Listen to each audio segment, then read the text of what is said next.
ധനിലൂടെ Hindu undivided family, അതായത് HUF demat accounts എങ്ങനെ free ആയിട്ട് ഓപ്പൺ ചെയ്യാം. ഹിന്ദു അൺഡിവൈഡഡ് ഫാമിലി എന്ന് പറയുന്നത് ഒരു എൻറ്റൈറ്റി ആണ്. നമ്മുടെ ഇന്ത്യയിൽ ആസ് പെർ ലീഗൽ എൻറ്റൈറ്റി ആയിട്ട് രജിസ്റ്റർ ചെയ്യപ്പെടാവുന്ന സ്ഥാപനങ്ങൾ പോലെ തന്നെയാണ് ഹിന്ദു അൺഡിവൈഡഡ് ഫാമിലി രജിസ്ട്രേഷൻസും അവൈലബിൾ ആണ്. ഒത്തിരി പേർക്ക് അറിയാം. So Hindu undivided family call ആയിട്ടുള്ള ഒരു അക്കൗണ്ട് ഓപ്പണിംഗ് പ്രോസസ്സ് നിങ്ങൾക്ക് എങ്ങനെ പരിചയപ്പെടാം, എങ്ങനെ അത് നമുക്ക് ധനിലൂടെ എങ്ങനെ ഓപ്പൺ ചെയ്യാം എന്നുള്ളതാണ് നമ്മൾ ഇന്ന് പരിചയപ്പെടാൻ പോകുന്ന ടോപ്പിക്. മെയിൻ ആയിട്ട് നിങ്ങൾ ഇതിൽ കരുതിയിരിക്കേണ്ടുന്ന ഡോക്യുമെന്റ്സ് എന്തൊക്കെയാണെന്ന് വെച്ചാൽ, കർത്തായുടെ ഹിന്ദു അൺഡിവൈഡഡ് ഫാമിലിയിൽ നമ്മൾ കാരണവർ എന്ന് പറയുന്ന പോലെ കർത്തായുടെ pan card, Aadhaar related phone number, ഇത് തീർച്ചയായിട്ടും നിങ്ങളുടെ കയ്യിൽ ഉണ്ടായിരിക്കണം.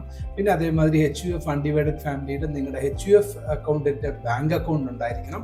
അത് 6 മാസത്തെ സ്റ്റേറ്റ്മെൻറ്റ് നമ്മൾ അപ്ലോഡ് ചെയ്യേണ്ടി വരും. 6 മാസത്തെ സ്റ്റേറ്റ്മെൻറ്റ് വേണം.